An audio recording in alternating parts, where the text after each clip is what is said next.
Jaya Radha Madhava Jaya Kunja Bihari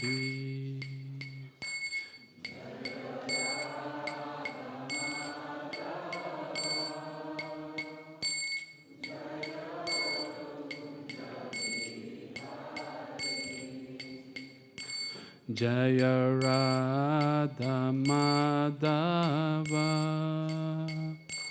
Jaya Kunja Bihari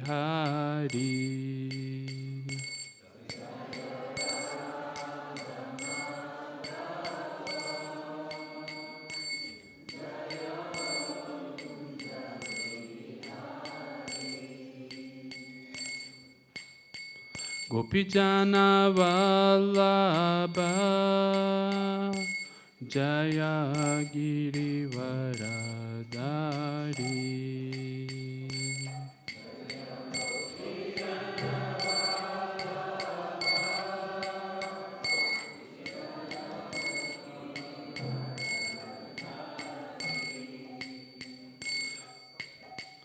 Gopi Jana Vallabha Jaya Girivaradhari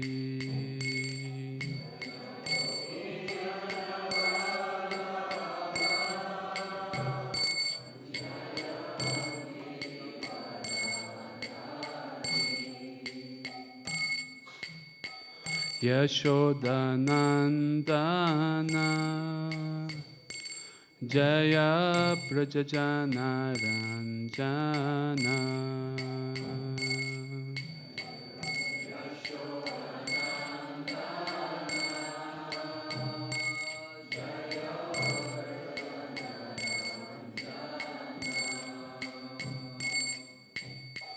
Yashodanandana Jaya Brajajana Ranjana Yashodanandana Jaya Brajajana Ranjana Yamuna Tiravanachari Jaya Kunja Bihari Yamuna Tiravanachari Jaya Kunja Bihari Yamuna Tiravanachari Jaya Kunja Bihari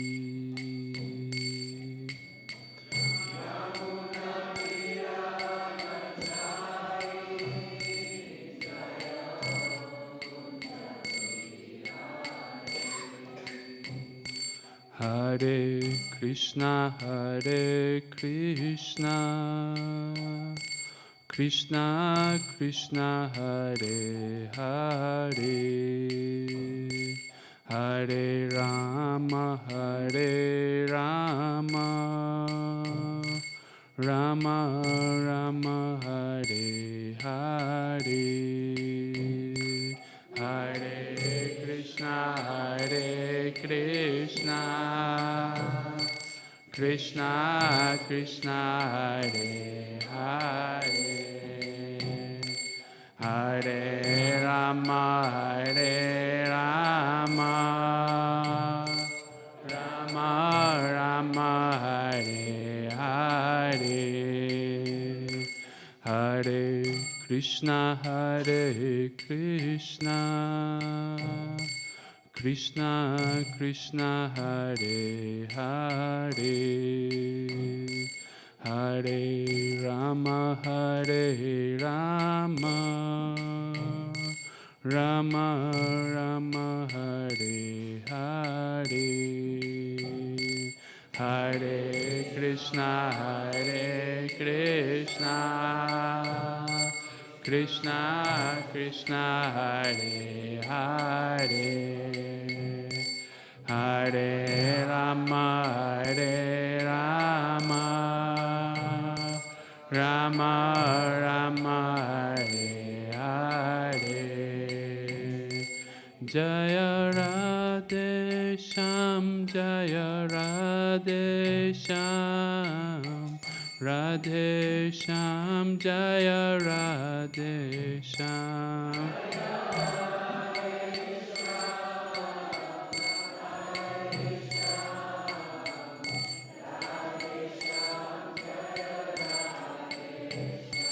Jaya Prabhupada, Jaya Prabhupada, Prabhupada, Srila Prabhupada,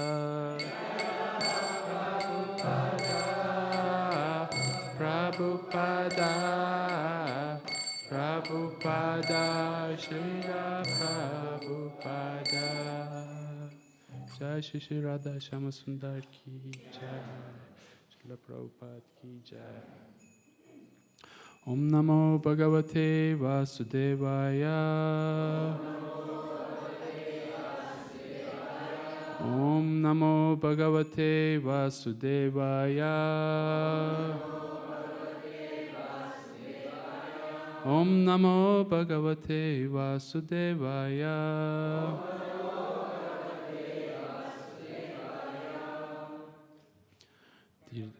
Dear devotees, we are going to read from Srimad Bhagavatam, 10th canto, chapter 30 and text 28. Kedves bakták, ma reggel a Srimad Bhagavatam 10. énekének 30. fejezetéből fogunk olvasni, a 28. verset. So, the verse is like this. Anaya radito nunam. Anaya radito nunam. Bhagavan Harir Ishvara. Bhagavan Harir Ishvara. Yanno Vyaha Govinda. Yanno Vihaya Govinda. Prito Yam Anayadraha. Yato Yam Anayadraha. Anaya radito ninam. Anaya radito nunam. Bhagavan Harir Ishvara. Bhagavan Harir Ishvara. Yanno Vihaya Govinda. Yanno Vihaya Govinda. Prito Yam Anayadraha. Prito Yam Anayadraha.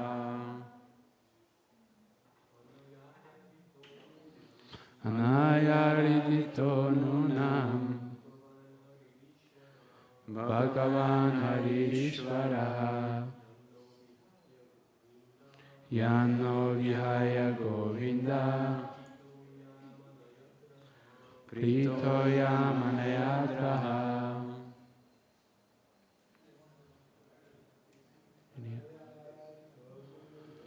Anayaradito nunam.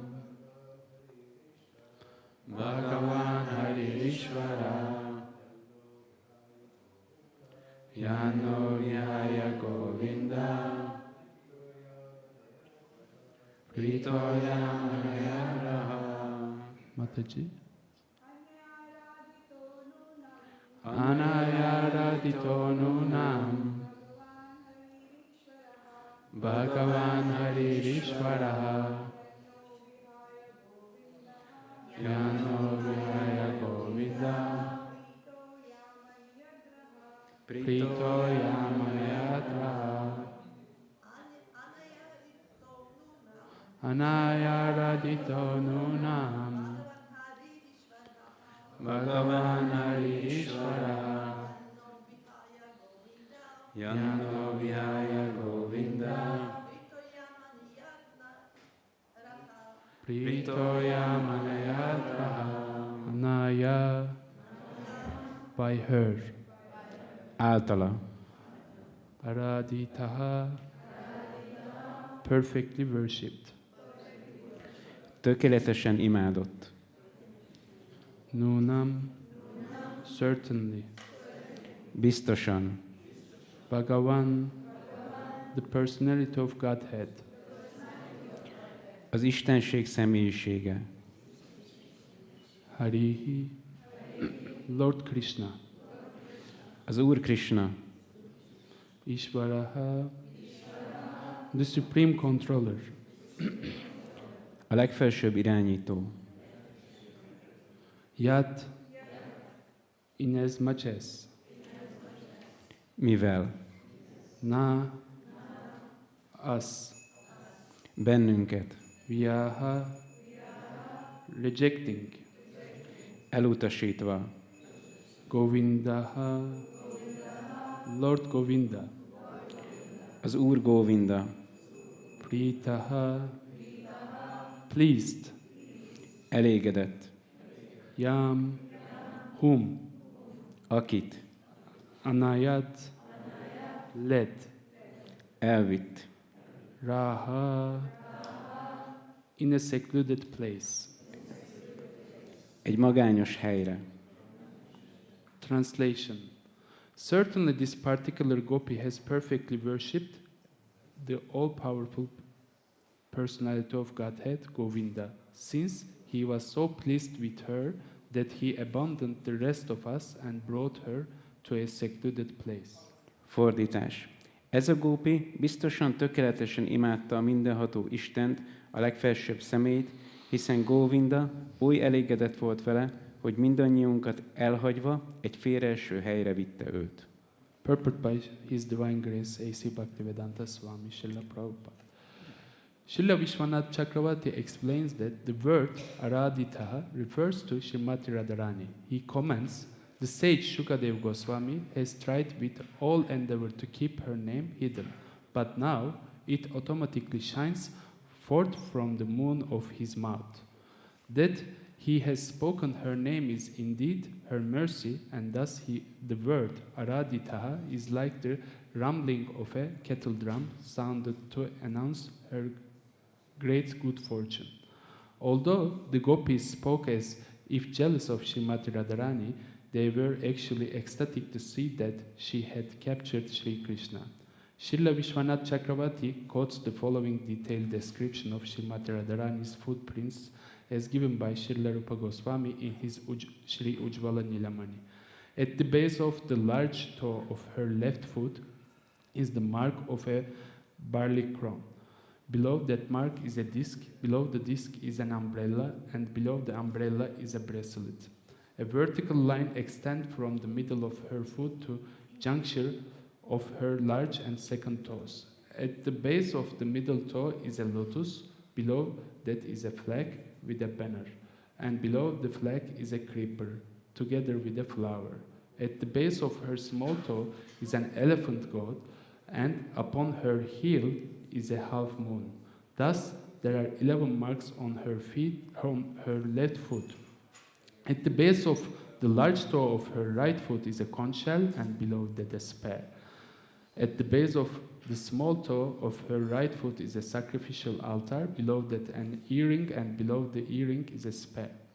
Along the base of the second, third, fourth, and small toes is the mark of a mountain, below which is a chariot, and on the heel is a fish. Thus, altogether, there are 19 distinguishing marks on the soles of Srimati Radharani's lotus feet. Srila Prabhupád magyarázata. Srila Vishwanath Chakravarti Thakur elmondja, hogy az Aradhita szó Srimati Radharánira utal. Így ír kommentárjában.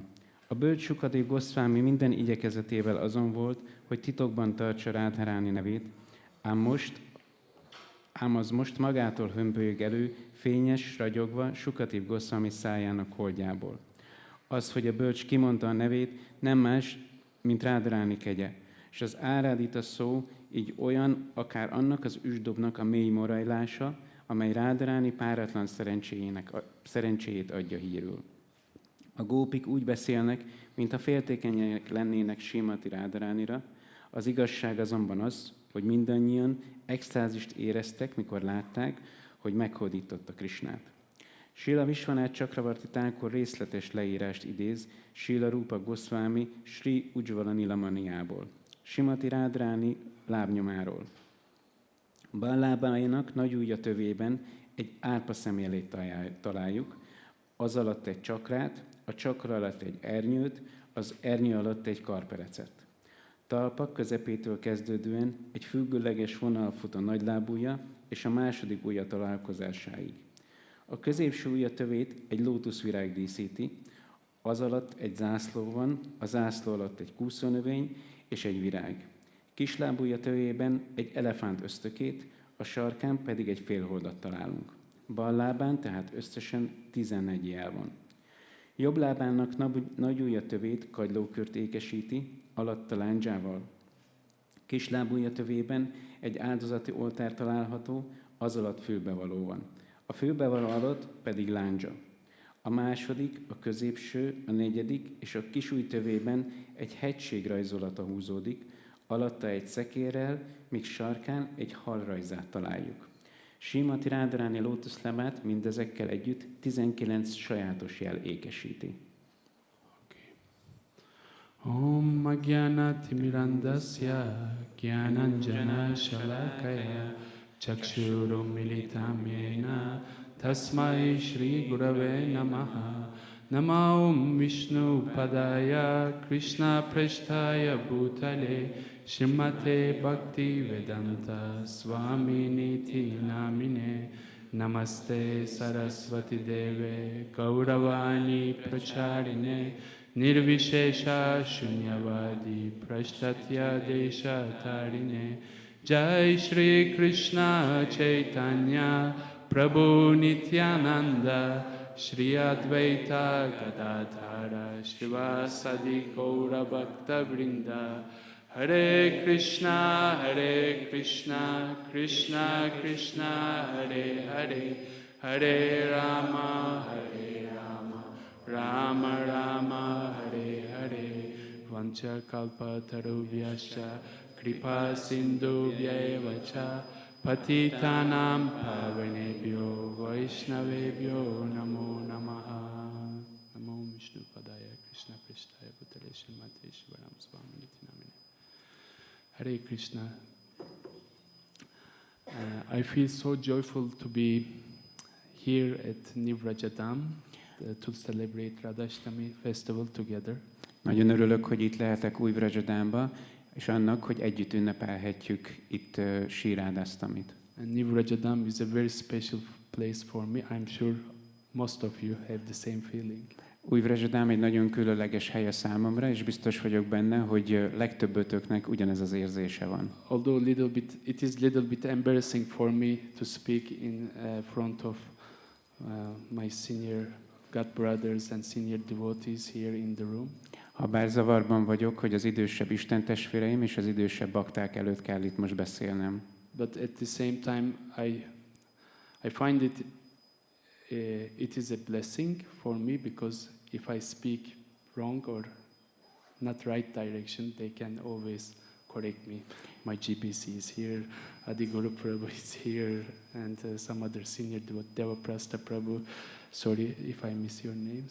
De ugyanakkor azt is érzem, hogy ez egy áldás, mert ha valamit rosszul mondok, vagy nem jó irányba beszélek, akkor a feljebb-valóim itt vannak, hogy kijavítsanak. Itt van a GBC-m, itt van Adi Guru Prabhu, itt van Devaprasta Prabhu, és itt vannak sok mások, akiket most nem említettem. And you, Radha Prabhu, right at the point, you can just correct me.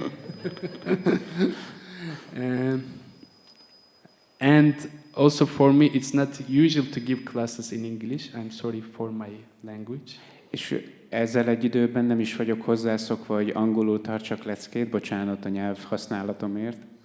So Radhāṣṭamī is a day when we meditate on the deepest mystery. Rādhāṣṭamī az a nap, amikor a legmélyebb misztériumon meditálunk. The festival is coming, so it's period Radhāṣṭamī class, so I try to speak a little bit to prepare ourselves to the festival.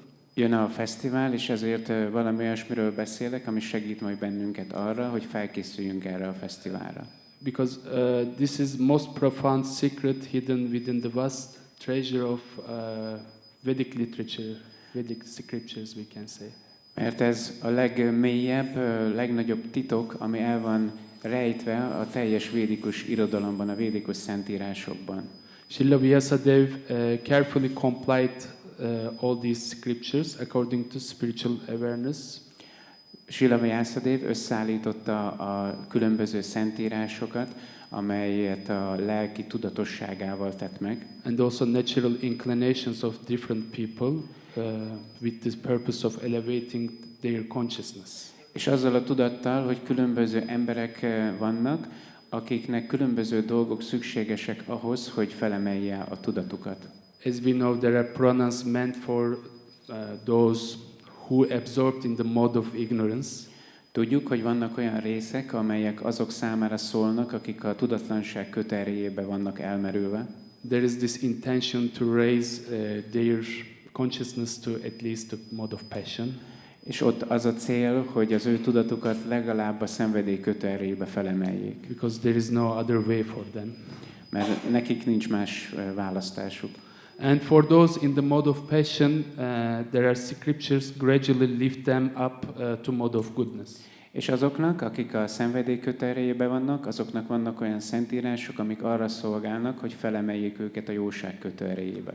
And for those already in the mode of goodness, there is guidance raise them to the transcendental platform. És azok, akik már a jóságban vannak, nekik pedig olyan részek szólnak, amik arra valók, hogy felemeljék őket a transzcendentális szintre. And on that transcendental platform, many people seek to put an end their material sufferings. És a transzcendentális szinten a legtöbben arra vágynak, hogy megállítsák az anyagi lét szenvedéseit. Some people attempt to lose their material identity. Vannak, akik szeretnék elveszíteni az anyagi azonosságukat. They try to merge with Brahman. Próbálnak beleolvadni a Brahmanba. Impersonal aspect of absolute truth. Ami az abszolút igazság személytelen aspektusa. And they do karma kanda, jnana kanda, ashtanga kanda, upasana kanda, whatever. És ezeket a kandákat követik. And they establish their personal connection with the Lord as Paramatma mostly in this. És úgy alapítják meg a kapcsolatukat az Úrral leginkább, mint Paramatma. But we know all beyond of these paths is bhakti. De tudjuk, hogy mindezeken az utakon túl, vagy ezek felett ott van a bhakti. In bhakti we directly experience our eternal relationship with Śrī Rādhāṣṭamī. A bhaktiban közvetlenül megtapasztalhatjuk az örök kapcsolatunkat Śrī Rādhāṣṭamīval. And generally, for me at least, we are taught that absolute truth is the supreme of all living entities. És legalábbis számomra ez úgy jön le, hogy ő a legfelsőbb minden élőlény közül. You may know I am coming from a Muslim background. Lehet, hogy tudjátok, hogy egy muszlim háttérből jövök. And I was taught about it since beginning of my life. És erről beszéltek nekem az életem kezdetétől fogva. Allah is the greatest. Allah a legnagyobb. It was always interesting for me that Allah is a person, but I was not allowed to speak about it much. És nagyon érdekes volt számomra, hogy Allah egy személy, de mégsem volt szabad beszélni róla. I was always curious about it. És mindig kíváncsi voltam erre. I was reading scriptures of, other than Quran, there are many other scriptures in Islam also. És olvastam a szentírásokat, a Koránon kívül az iszlámban is van egy sok más szentírás. I was reading about Muhammad, his journey to Miraj, the 7 layers of heaven and 7 layers of hell. Olvastam Mohamedről és az ő útjáról a 7 különböző mennyországba és a 7 különböző pokolba. And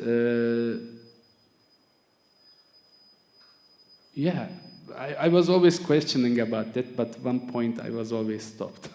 És akkor mindig kérdőjelek voltak bennem, de aztán volt egy pont, amikor megálltam ezzel. Actually, in Islam there is this understanding: God is a person, Allah is a person. Valójában az iszlámnak is az a megállapítása, hogy Isten egy személy, hogy Allah ő egy személy. But when you try to speak about it, you are stuck. De hogyha próbálsz erről beszélni, akkor meg fognak állítani. Interestingly, I was visiting my mother 3 days before coming here. Érdekes módon 3 nappal ezelőtt, hogy jöttünk volna ide, meglátogattam az anyukámat. We were there with my wife, and my mother got some sickness. 2 times she was about to leave her body, but she is now in a good condition. A feleségemmel mentünk, és az anyukám egy betegség miatt már 2-szer majdnem elhagyta a testét, de jelenleg egészségügyileg rendben van. And she was preaching us about the glories of Allah. És ő prédikált nekünk Allah dicsőségéről. And she was talking about how Allah was speaking to Prophet Moses. És arról beszélt, hogy Allah hogyan beszélt Mózes prófétához. It was interesting because when I was trying to ask my mother in my childhood, she was never talking about these things. Allah is a person, you know, he speaks and he does this and he, but after many years, she was telling something that Allah is a person and speaking and so on.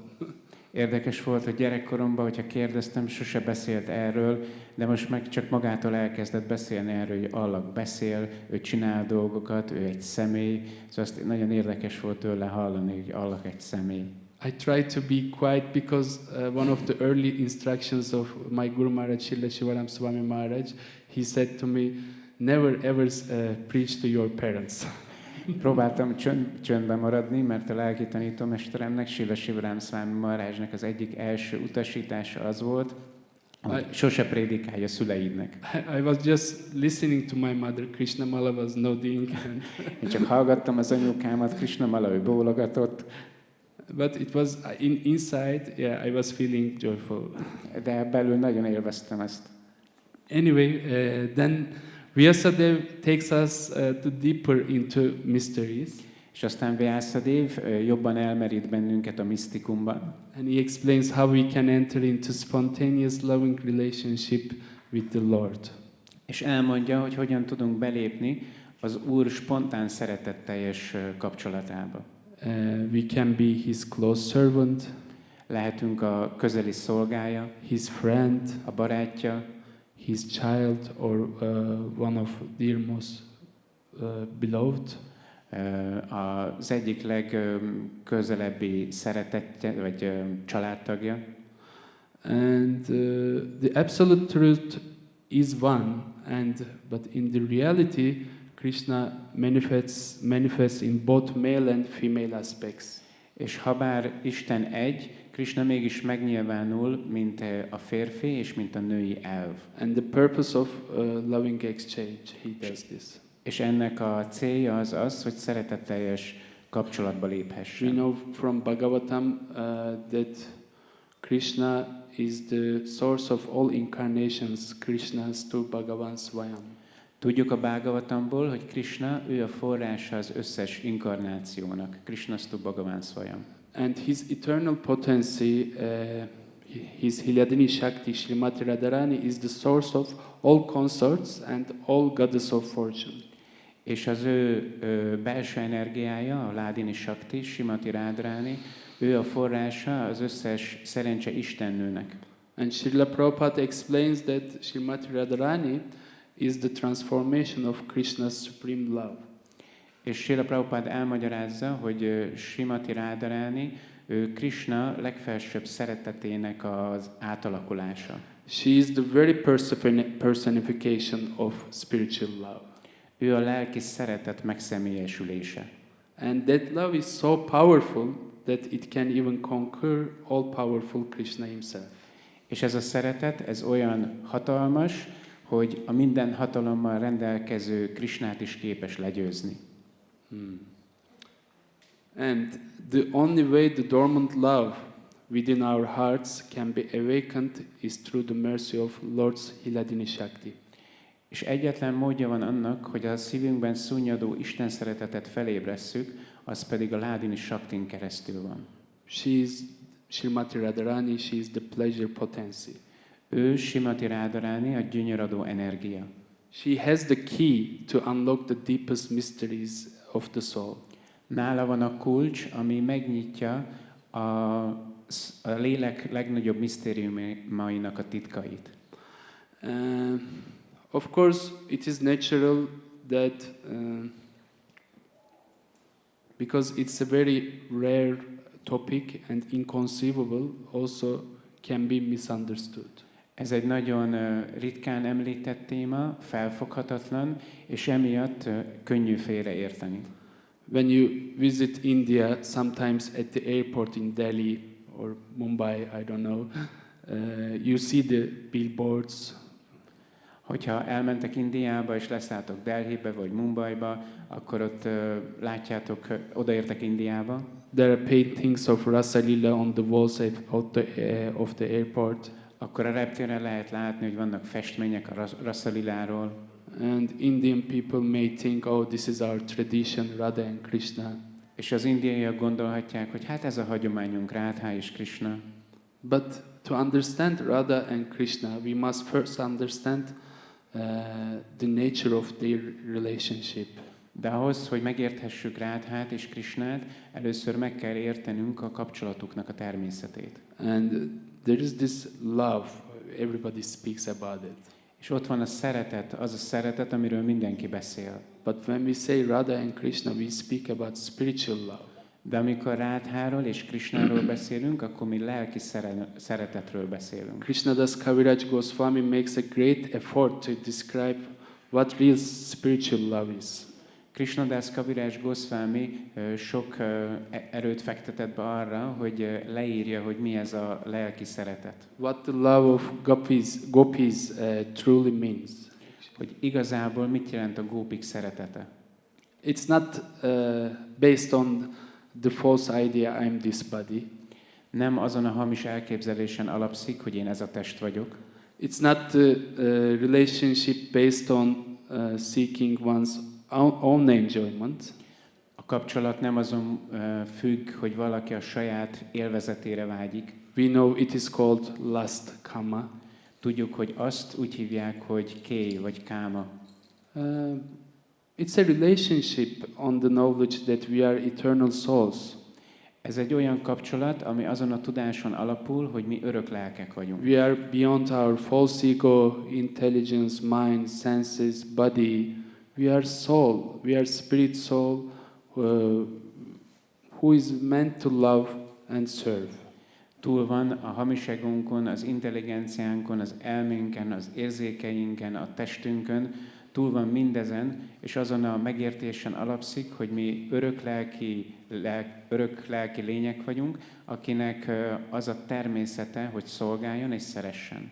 Yeah, it's a relationship based on unselfish, unconditional service with the purpose of giving pleasure to beloved object of love. Ez egy olyan kapcsolat, ami önzetlen és feltétel nélküli szolgálaton és szereteten alapul, ami a szeretet tárgya felé irányul. This is the nature of love, and this is the essence of soul's spiritual relationship with Krishna. Ez a szeretetnek a alapja, vagy a természete, és ez a szeretetteljes kapcsolatunk Krishnával. When Śrī Chaitanya Mahaprabhu explained Jivara Svarupahai Krishnara Nityanas, that the eternal nature of soul is to be servant of Krishna. Chaitanya Mahaprabhu elmagyarázta, hogy az lélek örök helyzete az, hogy szolgálja Krishnát. Actually, he was revealing what is actually meant to serve on the spiritual platform. És elmondja, hogy mit jelent az, hogy valaki a lelki szinten szolgál. And gopis of Vrindavan, Shukadev Goswami, Śrī Chaitanya Mahaprabhu, Rupa Goswami, Sanatan Goswami, Raghunath Das Goswami, all these great personalities revealed the purity and sincerity of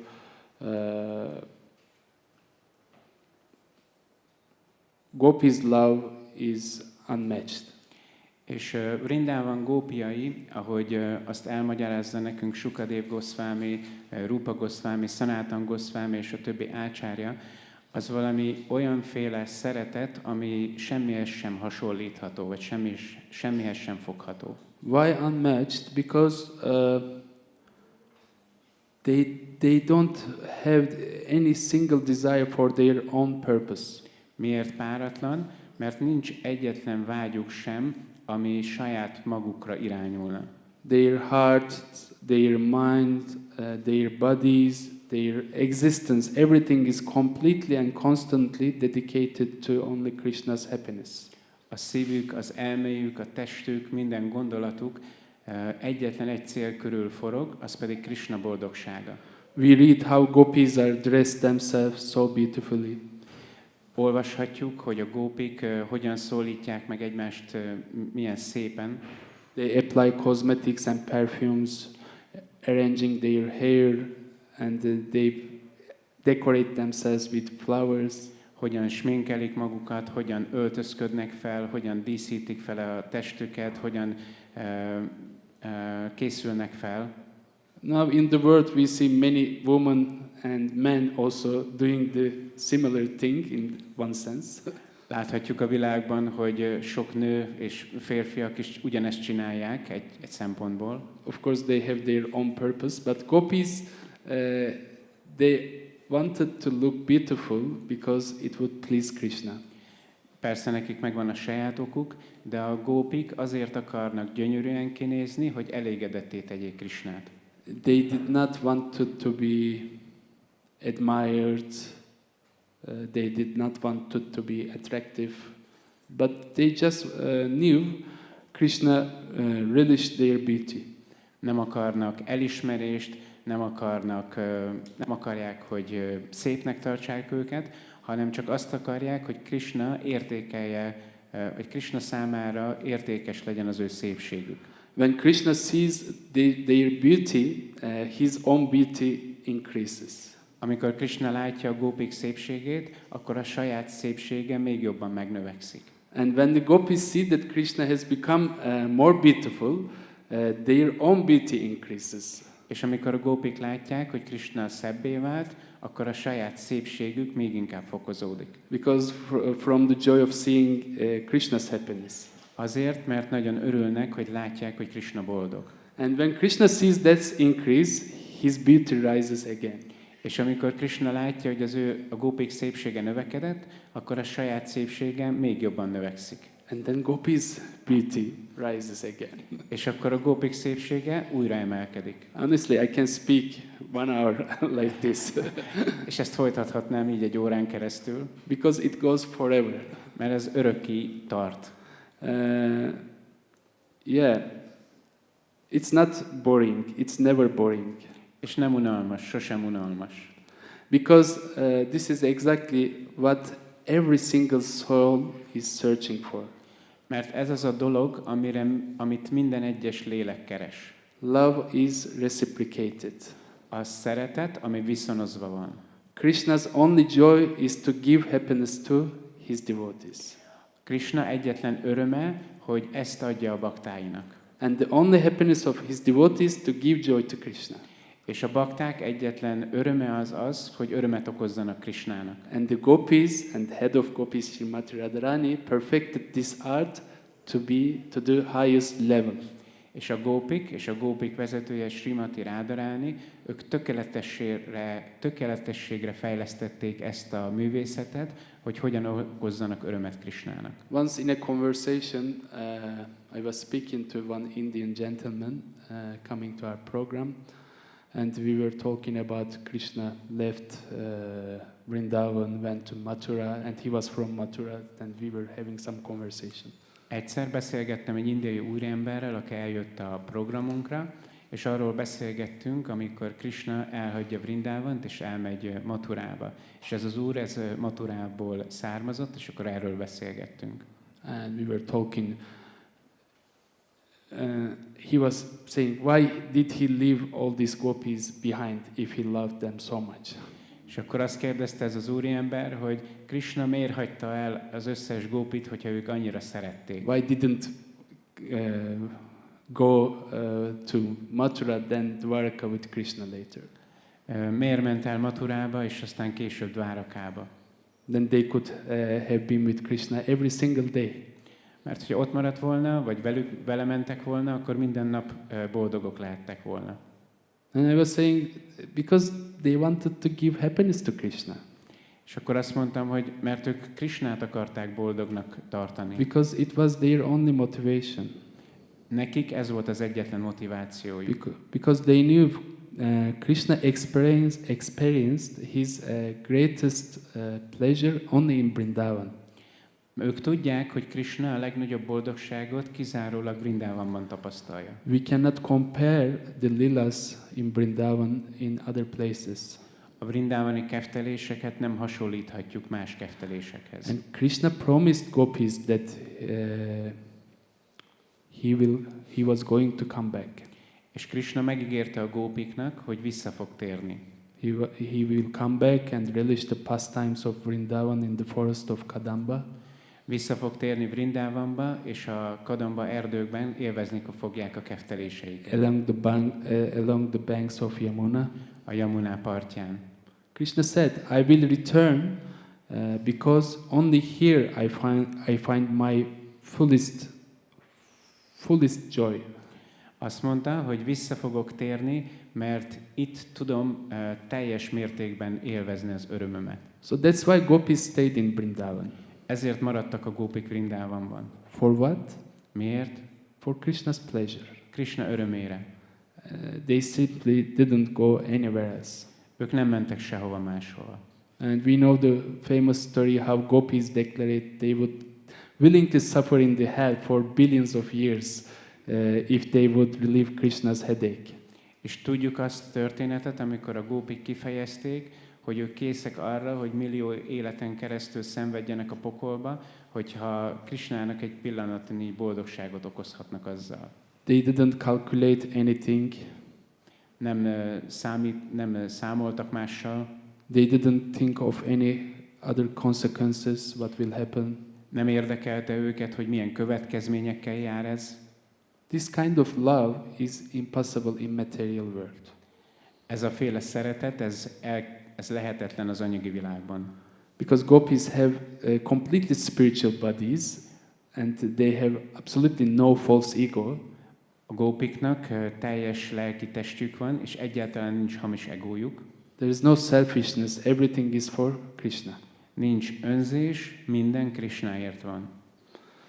Yeah. And gopis never desired happiness for themselves. They only wanted Krishna to be happy. A gópik nem vágynak a saját boldogságukra, ők csak arra vágynak, hogy Kṛṣṇa legyen boldog. And Krishna reciprocated with their love by showering them with unlimited bliss, the bliss of giving. És Kṛṣṇa ezt úgy viszonozta, hogy záporozta rájuk azt a kegyet, hogy adta a szeretetét. And in Shastra we see it is described how Daruka was fanning Krishna, but his limbs were trembled so much in ecstatic emotion that he could not fan Krishna properly.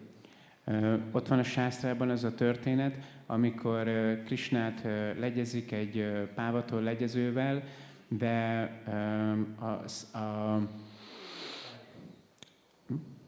Daruka. De remeg a szája az extázistól, és emiatt nem tudja megfelelően legyezni őt. And he immediately started praying so that these ecstatic symptoms go away. És akkor egyből elkezd imádkozni, hogy ezek az extatikus szimptomák tűnjenek el. Because these symptoms were interfering with his service to please Krishna. Mert ezek az extatikus szimptomák befolyásolják azt, hogy hogyan tudja szolgálni Kṛṣṇát. Similarly, when gopis are fanning Krishna or serving him in countless way, sometimes they become so overwhelmed with ecstatic love that their eyes filled with tears. Ugyanígy, amikor a gópik legyezik Kṛṣṇát, vagy számtalan más módon szolgálják őt, akkor van, hogy a szemeik teljesen megtelnek könnyekkel. And because of these tears, they cannot see what they are doing for Krishna. És a könnyek miatt nem látják, hogy mit csinálnak épp Kṛṣṇának.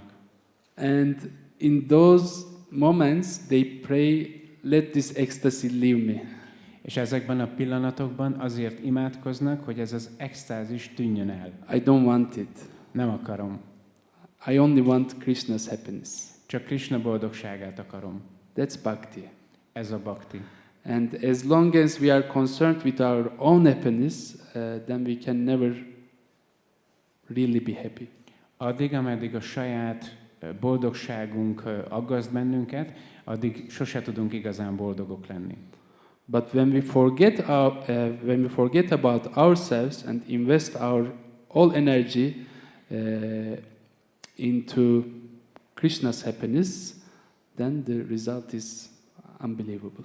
De hogyha elfeledkezünk a saját boldogságunkról, és csak Kṛṣṇa boldogságával törődünk, akkor kapjuk meg az igazi boldogságot. One of the first things I learned in Krishna consciousness that you should adjust your desires and with Krishna's desires. Az egyik első dolog, amit megtanultam a Kṛṣna tudatban, hogy a vágyaidat hozzá kell igazítani Kṛṣna vágyaihoz. And later I was having mentor and he was always telling me just check your desires and ask Radhesham to intersect your desires to Radhesham's desires. És aztán volt akkor egy mentorom, és ő mindig azt mondta, hogy csak nézd meg, milyen vágyaid vannak, és imádkozz Radheshamhoz azért, hogy ezt egyé tud tenni az ő vágyával. It's a mystery, isn't it? What's Radhesham's desire? De ez egy igazi misztérium, mi Radhesham vágya. At least that time for me it was a big mystery. Legalább akkor számomra ez egy nagy misztérium volt. Then I found their pure devotee, Śrīla Shivaram Swami Maharaj. Then I understood what their desires and whatever he says, it was his desire for me. De aztán megtaláltam az ő tiszta baktájukat, Śrīla Shivaram Swami Maharajot, és akkor megértettem, amit ő mond, az az ő vágyuk. Yeah, then these gopis, if we go back to gopis, they are actually we see in the 10th canto that we read from today. A gópik, olvashatjuk a 10. énekből, amit ma olvastunk. And there is this place, Vamsivata tree. Van egy hely, amit úgy hívnak, hogy a Vamsivat fa. And on the full moon night during the autumn season, Teli holdkor, éjjel, ősszel, Krishna plays the 5th note on his flute. Kṛṣṇa az 5. hangot játsza a fuvoláján. And through this song, he specifically called gopis to the place that he is.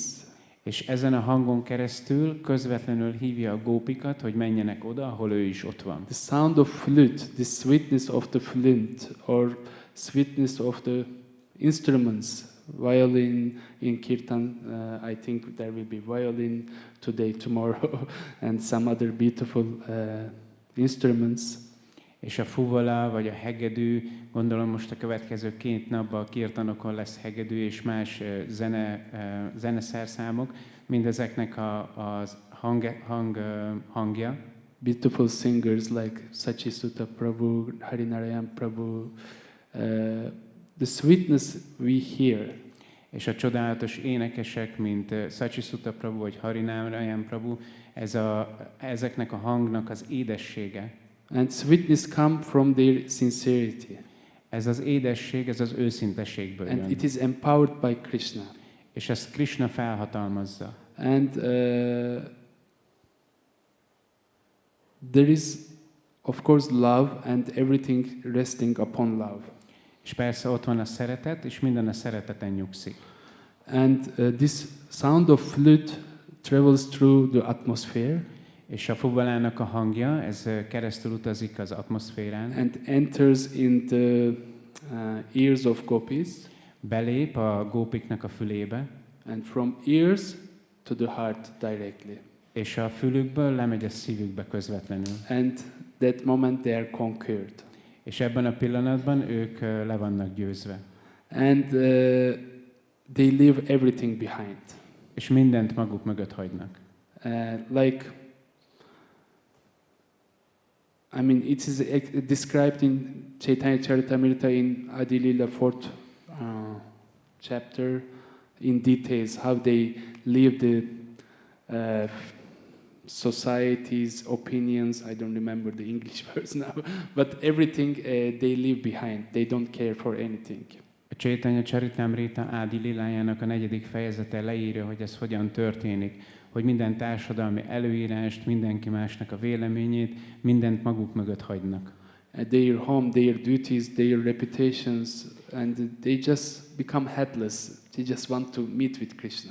Az otthoni kötelességeiket, a társadalmi megbecsülésüket, mindent maguk mögött hagynak, mert egyetlen vágyuk van, hogy Krishnával lehessenek. And when they meet, Krishna tells them, "Why did you come? You should go back. You go back home." És amikor találkoznak Krishnával, akkor Krishna azt mondja nekik, hogy miért jöttetek ide, nektek haza kell menni, menjetek vissza. Gopis said, "No, we don't want to go home. We only came here to be with you." És a gópik azt mondják, hogy mi nem akarunk hazamenni, azért jöttünk ide, hogy veled lehessünk. They knew that Krishna wanted to speak like this with them. Tudták, hogy Krishna így akar velük beszélni. And they just increased the rasa. És így csak növelik a raszát. And Krishna wanted to dance with them, so they were presenting some arguments that they shouldn't. Tudják, hogy Krishna táncolni akar velük, de akkor felhoznak különböző pontokat, hogy miért nem kellene ezt csinálniuk. And they were also presenting many arguments to stay with Krishna, remain with Krishna, and just give enjoyment to him. És arról is beszélnek, hogy miért akarnak Krishnával lenni, miért akarnak vele időt tölteni, miért akarják az ő élvezetét. And when Krishna was dancing with them in rasa dance, they were thinking, "Oh, Krishna is dancing with me only." És amikor Krishna táncol velük, akkor mindannyian úgy gondolják, hogy Krishna csak velem táncol. And a sense of pride entered their hearts, and then Krishna disappeared. És akkor a büszkeségnek egy nyoma megjelenik a szívükben, és abban a pillanatban Krishna eltűnik. And in the purport of this verse, actually it was explained by Prabhupada about this a little bit. És ennek a versnek a magyarázatában Srila Prabhupada beszélt erről egy kicsit. And in the mood of separation, they became completely absorbed in Krishna. És az elkülönülés hangulatában teljesen elmerülnek Krishnában. And they became mad. És őrülté válnak. And seeking here and there, speaking with each other. Keresik Krishnát, egymáshoz beszélnek. They were telling about Krishna's various pastimes. Krishna különböző kefteléseiről beszélnek egymásnak. They were asking trees, birds, to the stars, to moon. Where is Nandanandan? Kérdezik a fákat, a madarakat, a holdat, a csillagokat, hogy hol van Nandanandan. Where is Krishna? Where is he? Hol van Krishna? Hol van ő? That's why actually they put their hearts for Krishna's pleasure. Így ajánlják fel a szívüket Krishna elégedettségére. And in the purport and in this verse we see Shukadeva Goswami does not reveal the name of Srimati Radharani, any single other gopis. És láthatjuk ebben a magyarázatban, hogy Sukadeva Goswami egy versben sem említi Srimati Radharani, vagy bármelyik másik gópinak a nevét. And he mentions Yashoda Mai and some other elder gopis. Említi Yashoda Mait és egy pár idősebb gópit. But not anybody from Madhurya Ras pastimes. De senkit a Madhurya Rasa keftelésekből. And the reason for that, it is said, this gopis' love for Krishna is so immense, so powerful. És azt mondják, hogy ennek az az oka, hogy a gópik szeretete Krishna iránt olyan hatalmas, olyan erőteljes, that if Shukadeva Goswami were to say any one of their names, he feared that he would completely fall into trance. Attól félt, hogyha Shukadeva Goswami attól félt, hogyha bármelyiküknek is kimondaná a nevét, akkor egyből teljes transzba esne. And he was not able to narrate more.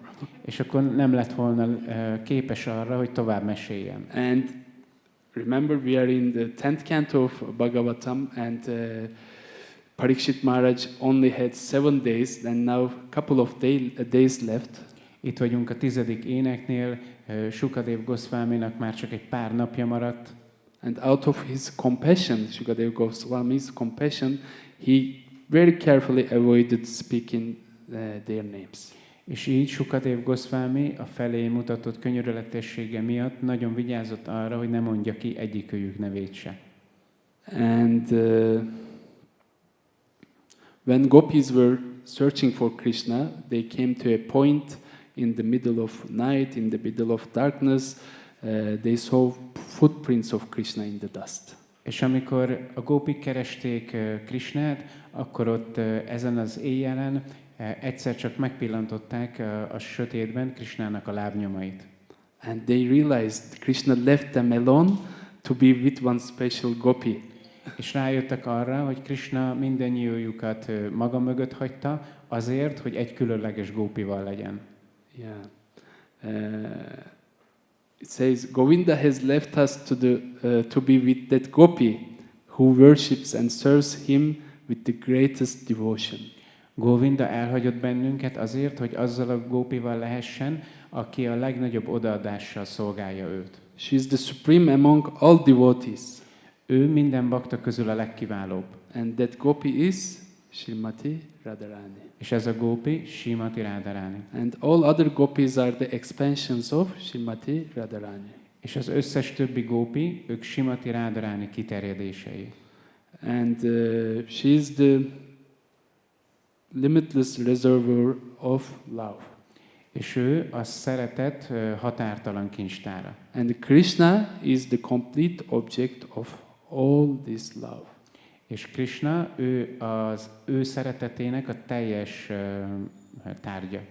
And these pastimes of Radha and Shyam are the most purest revelation of spiritual truth. És Rádhá és Shyam keftelései a lelki valóság legmagasztosabb megnyilvánulásai. The highest, most intimate disclosure of this absolute reality. A legmagasabb és legbensőségesebb megnyilvánulása ennek az abszolút igazságnak. And this we cannot find anywhere else. És ez egy olyan dolog, amit sehol máshol nem találhatunk meg. So I feel so fortunate. Nagyon-nagyon szerencsésnek érzem magam. And when you learn more and more and more and you want to learn more. És amikor erről többet és többet tanulsz, akkor többet és többet akarsz róla hallani. Yeah. And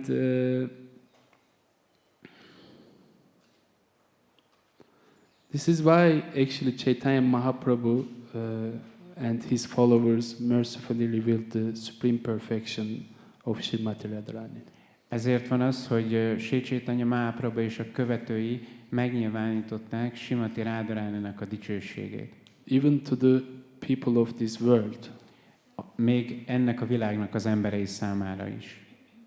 So this beautiful Radha Shyamasundar deities, we worship Srimati Radharani here together with Krishna.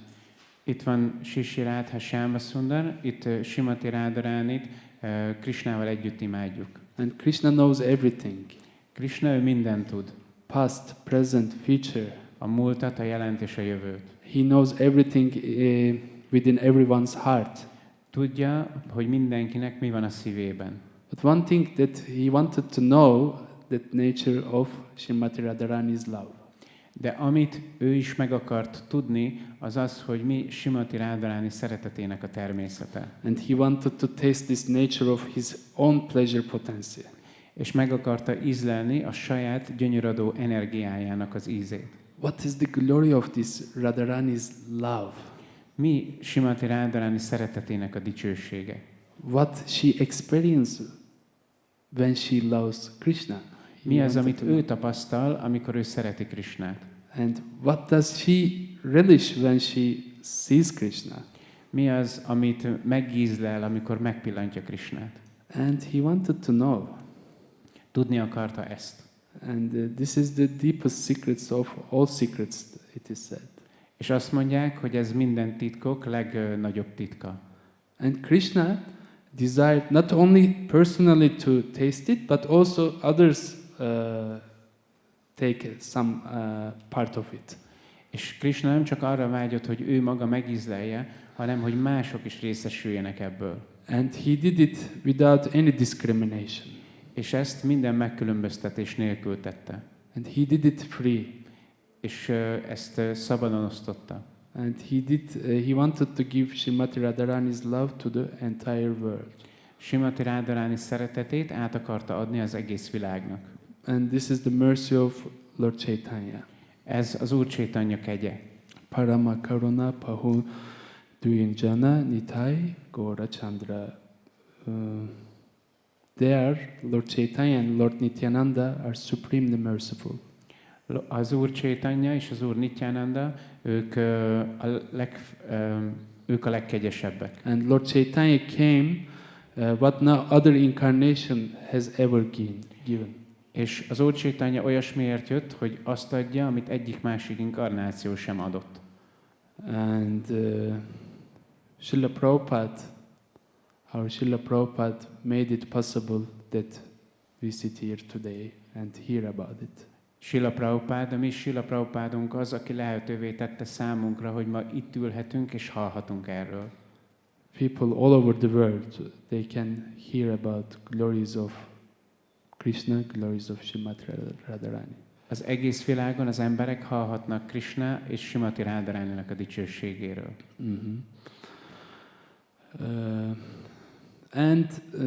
There are so many beautiful pastimes of Srimati Radharani and Krishna revealed in Puranas. Rengeteg csodálatos keftelés van, ami Srimati Radharani és Kṛṣṇa között zajlik, és megnyilvánították a számunkra. We hear these pastimes and we get a lot of joy. Halljuk ezeket a kefteléseket, és nagy örömet érzünk emiatt. But the most important thing that we should understand is the mood of Srimati Radharani and gopis. De a legfontosabb dolog számunkra, hogy megértsük Srimati Radharani és a gópik hangulatát. How the selfless service is performed.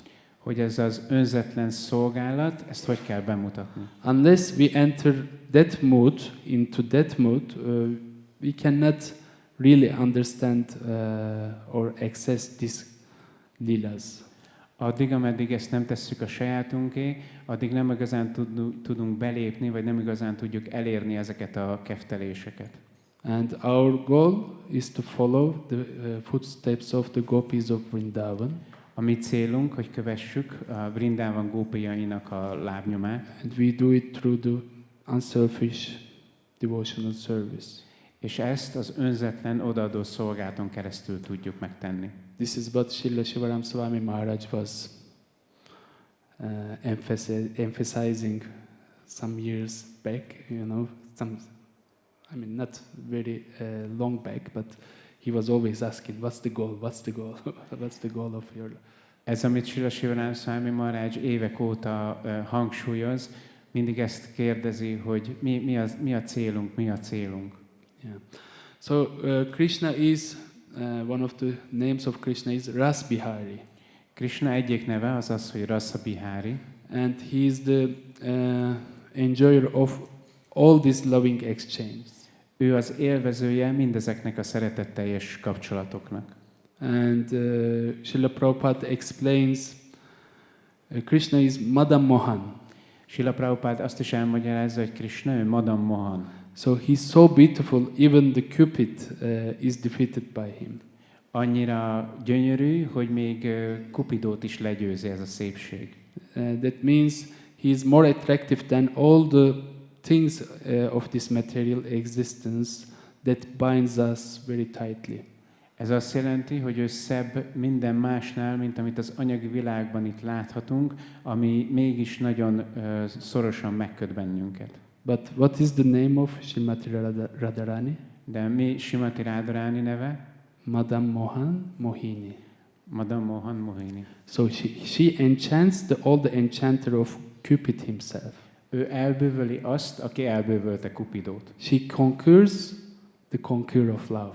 Legyőzi azt, aki legyőzi a szeretetet. This is all happening here. Ez itt történik. In Vrindavan. Vrindavanban. In Vraja-dhama. Vraja-dhamában. We are in Vraja-dhama. Itt vagyunk Vraja-dhamában. Srimati Radharani is Vrindavan Ishvari. Srimati Radharani, ő Vrindavan Ishvari. She is the eternal queen of Braj, Vrindavan. Ő Vraja örök királynője. So she performs so many wonderful pastimes just to show her devotion and her love to Kṛṣṇa. Sok csodálatos keftelést mutat be azért, hogy megmutassa a saját odaadását és a saját szeretetét Kṛṣṇa felé. And Kṛṣṇa does the same for her. És Kṛṣṇa ugyanezt teszi ő érte. All these pastimes are happening here. És ezek a kettelések mind itt történnek. We may not see with our own eyes at the moment. Lehet, hogy pillanatnyilag a saját szemünkkel nem látjuk ezeket. When we have the eyes to see, when we purify our senses, our eyes, our hearts, then we may hear Krishna's flute, this fifth note coming. De amikor megtisztítjuk az érzékeinket, a szemünket, az elménket, a szívünket, akkor majd meg fogjuk hallani Kṛṣṇa fuvolájának a hangját. Sometimes Krishna dances like a peacock. Kṛṣṇa néha úgy táncol, mint egy páva. Just to make Srimati Radharani and gopis smile.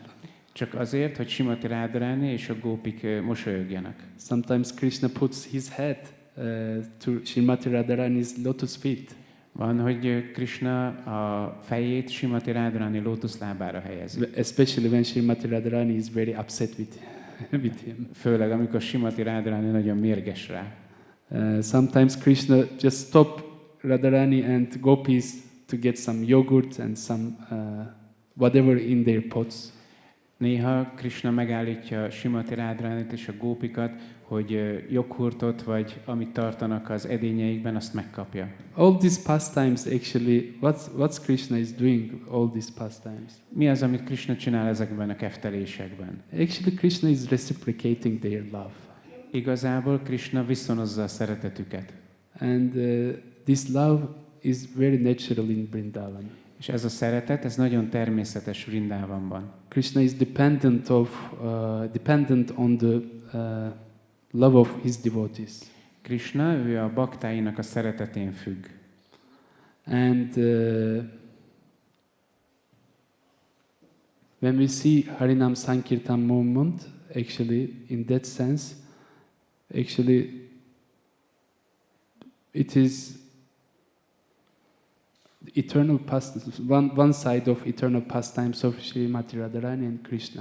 Amikor látjuk a Harinam Sankirtant, akkor ezt értenünk kell, hogy ez Rádhá és Kṛṣṇa örök keftelésének az egyik része. Golokara Premadan Harinam Sankirtan. The treasure of divine love from Goloka itself is in the congregational chanting of the holy names. Vrindavan szeretetének a kincse az megnyilvánul, mint a szent nevek közös éneklése. And Śrī Chaitanya Mahaprabhu actually came from spiritual world with this eternal pastime of Nam Sankirtan. Śrī Chaitanya Mahaprabhu eljön a lelki világból a Harinam Sankirtan örök keftelésével. And he is inviting us to participate in this lila. És meghív bennünket, hogy vegyünk részt ebben a lilában. And we hear that if we perform this Nam Sankirtan with the proper mood of this selfless service, then Krishna will allow us to enter in the pastimes of Radha and Krishna. És halljuk, hogyha mi őszintén végezzük a Harinam Sankirtan tevékenységét, akkor Kṛṣṇa meg fogja engedni, hogy belépjünk a Rádhá és Kṛṣṇa kefteléseibe. Thank you very much for listening very carefully. Köszönöm, hogy ilyen figyelmesen hallgattatok. I'm coming to the end, just bear with me. Mindjárt végzek, csak tartsatok ki. And of course we are preparing ourselves for the festival. We are here, all devotees are so ecstatic, joyful. Persze most készülünk a fesztiválra, mindenki nagyon extatikus, mindenki fel van villanyozva. When we come to front of Radha-shama, we should come like in the mood of beggar. De amikor idejövünk Rádhāṣṭamī elé, akkor egy koldus hangulatában kell idejönnünk. We should beg for Srimati Radharani for her mercy. Könyörögnünk kell Srimati Radharānihoz az ő kegyéért. Through our service to Guru, through our service to Vaishnavas, through our sincerity, when she is pleased with us, Úgy, hogy szolgáljuk a lelki tanítómestert, szolgáljuk a baktákat, azért könyörgünk, hogy legyen velünk elégedett. she can remove all the obstacles of lust, envy, pride, anger, greed, illusion. Ő képes arra, hogy eltávolítson minden akadályt, a kélyt, a dühöt, a mohóságot. She can open our hearts and reveal this deepest mystery. Ki tudja nyitni a szívünket, hogy megnyilvánítsa ezt a legmélyebb misztériumot. Radhāṣṭamī is the day actually we celebrate the ultimate giver of spiritual love. A Rādhāṣṭamī az a fesztivál, ahol azt ünnepeljük, aki a legfelsőbb adója ennek a szeretetnek. And we see Srila Prabhupada explains that if we are sincere, serious, and without selfish motives, Srimati Radharani very easily bestows this love to us. És Srila Prabhupada elmagyarázza számunkra, hogyha őszinték vagyunk, kitartóak, és mentesek az önző motivációktól, akkor Srimati Radharani nagyon könnyen meg fogja mindezt számunkra nyilvánítani. And we know gopis were only simple cowherd girls. És látjuk, hogy a gópik ők egyszerű tehénpásztorlányok. And we know that goddess of fortune herself, Lakshmi Devi, desired to enter into Krishna's Rasa Lila. És tudjuk, hogy a szerencse istennője, Lakshmi Devi, ő saját maga vágyik arra, hogy beléphessen a Rasa Lila keftelésbe. And for that purpose, she performed thousands of years austerities. És ennek érdekében több ezer évnyi vezeklésbe kezdett. She left her position in Vaikuntha to do that. Elhagyta a Vaikuntán lévő helyzetét, hogy ezt megtegye. And still she was not allowed to cross to Yamuna and join the Rasa Lila. De még mindig nem kapott engedélyt arra, hogy átkeljen a Yamunán és belépjen a Rasa Lilába. She was given the blessing to see it. She was given the blessing to see it only. Csak arra kapott áldást, hogy ott üljön. To participate, she had to leave this Aishwarya Bhava. Ahhoz, hogy részt vegyen, ahhoz maga mögött kellett hagyni ezt az Aishwarya Bhávot. Because what gopis do, they milk the cows, collect the cow dung, carry everything on their head, and bring the clay pots to Yamuna, and they walk long distances. Mit csinálnak a gópik? A tehenekkel foglalkoznak, tehéntrágyát gyűjtenek, a fejükön cipelnek dolgokat, agyagedényeket használnak, elmennek a Yamunához, nagy távolságokat gyalogolnak. Yeah, their love so simple but so sincere that even Lakshmi desires. A szeretetük annyira egyszerű, de ugyanakkor annyira őszinte, hogy ez valami, amire még Lakshmi Devi is vágyakozik. And who is Lakshmi Devi? Actually, she is expansion of Srimati Radharani. És kicsoda Lakshmi Devi? Igazából ő Srimati Radharaninak a kiterjedése. But still, she could not enter into it. De mégis ő nem tud belépni a keftelésbe. But Srila Prabhupada is offering us, he offered us actually the opportunity even Lakshmi Devi cannot have. De Srila Prabhupada ő felajánlja nekünk azt a lehetőséget, amit még maga Sri Lakshmi Devi sem kapott meg. And this is the mercy of Srimati Radharani appearing in the form of Lord Chaitanya. És ez Srimati Radharaninak a kegye, ami Chaitanya Mahaprabhu formájában jelent meg. And when Srila Prabhupada was in Jaladuta, in the boat to America, he was praying to Srimati Radharani intensely. Amikor Srila Prabhupada Jaladután volt, a hajón Amerikába, akkor nagyon intenzíven imádkozott Srimati Radharanihoz. And he wanted that empowerment, and by her mercy, he was able to do everything. felhatalmazásért imádkozott, hogy Srimati Radharani erejéből ő képes legyen megcsinálni mindent. And in this way, Srila Prabhupada gave us the greatest treasure. Így módon Srila Prabhupád a legnagyobb kincset adta oda nekünk. And we should understand that we should express our gratitude by begging to chance to serve. És meg kell értenünk, hogy ezt úgy kell viszonoznunk, hogy könyörögnünk kell a kegyéért. We should beg for the chance to chant the holy names. Könyörögnünk kell azért, hogy esélyt kapjunk arra, hogy énekelhessük a szent nevet. We should beg for to hear the glories of Lord. Könyörögnünk kell, hogy hallhassuk az Úr dicsőségét. And we should beg for this same spirit of gopis. Könyörögnünk kell, hogy megkapjuk a gópik hangulatát. We live in the age of quarrel and hypocrisy. Annak ellenére, hogy itt élünk a viták és félreértéseknek a korában. And every quarrel and hypocrisy comes from the selfish motivations. Minden vita és képmutatás az önző motivációból születik. And these quarrels increase our dissatisfaction, our envy, our bad qualities. A viták az elégedetlenségünket és más rossz tulajdonságokat fog táplálni. That's why Lord Chaitanya told us Trinadapi Shunuchena Taroriva Saishnana Amanina Manadena Kirtaniya Sadahari. We should focus on chanting of the holy names in that spirit. Ezért mondta azt az Úr Chaitanya Mahaprabhu, hogy a Szent Név éneklésekor ezt a hangulatot kell követnünk. Service to Kṛṣṇa, service to pleasure of Kṛṣṇa. Szolgálni Kṛṣṇát, szolgálni Kṛṣṇa elégedettségét. Pleasure of Vaishnavas. A Vaishnavák elégedettségét. And for the benefit of all living beings. Minden élőlény jóléte érdekében. Then these quarrels and hypocrisy will vanish. És akkor a képmutatás és a viták el fognak tűnni. All these conflicts are coming from our selfish desires. Minden konfliktus az önző vágyainkból jön. But we have the chance to get rid of all of these things and we come into different dimension.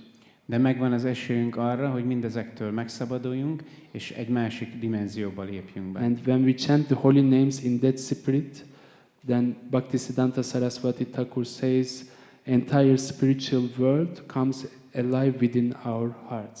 És amikor ilyen hangulatban énekeljük a Szent Nevet, akkor, ahogy Bhaktisiddhanta Saraswati Thakur mondja, a teljes lelki világ megnyilvánul a szívünkben. So 2 days to Radhāṣṭamī. 2 nap van Rādhāṣṭamīig. Let us pray. Imádkozzunk. Let us come in front of Radhesham and with deep gratitude and let us beg for those qualities that is emphasized by Srila Prabhupada and all our acharyas. Jöjjünk ide Srimati Radharanihoz, imádkozzunk hozzá, hogy megadja nekünk ezeket a tulajdonságokat, amelyek szükségesek ehhez, ahogy azt Srila Prabhupada és az összes ácsárjánk leírja. So, I have one request from all of you. Van egy kérésem mindannyiótokhoz. When you come to beg for Srimati Radharani for these things, amikor jöttök, hogy könyörögjetek Srimati Radharanihoz ezekért a dolgokért. Also, I would like you to pray for Turkish devotees. Szeretném, ha imádkoznátok a török baktákért. Because some years we have some visa problems. Az elmúlt években vízum problémáink vannak. So they cannot come to Vraja-dhama as they were coming in the past. Nem tudnak úgy jönni új Vraja-dhama, mint ahogy az előző években jöhettek. If Radhesham's desires same, please pray for Turkish devotees to overcome this visa difficulty to come here and be part of these wonderful festivals in Vraja-dhama. Hogyha Radhesamnek is ez a vágya, akkor kérlek gyertek és imádkozzatok hozzájuk, hogy a török bakták túl tudjanak jutni ezen a víza problémán, és tudjanak újra jönni itt a fesztiválokra. So I'm going to finish here. Itt most befejezem. Thank you very much. Köszönöm szépen. Grantaraj Srimad Bhagavatam ki jai. Jai Srila Prabhupada ki jai. Jai Nitai Gaur Premanande Hari Hari Bo. Is there any Gaura Bhakta Vrinda ki jai. I think there is 5 more minutes, but if there is any correction or hogyha van valami kijavítás, van még 5 percünk.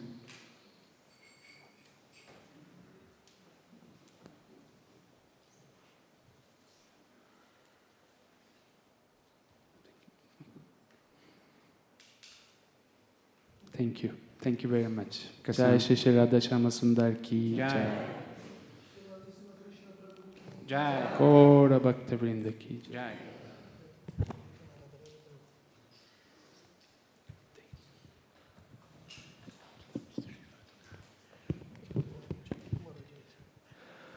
Hare Kṛṣṇa, kedves bakták! Hare Kṛṣṇa,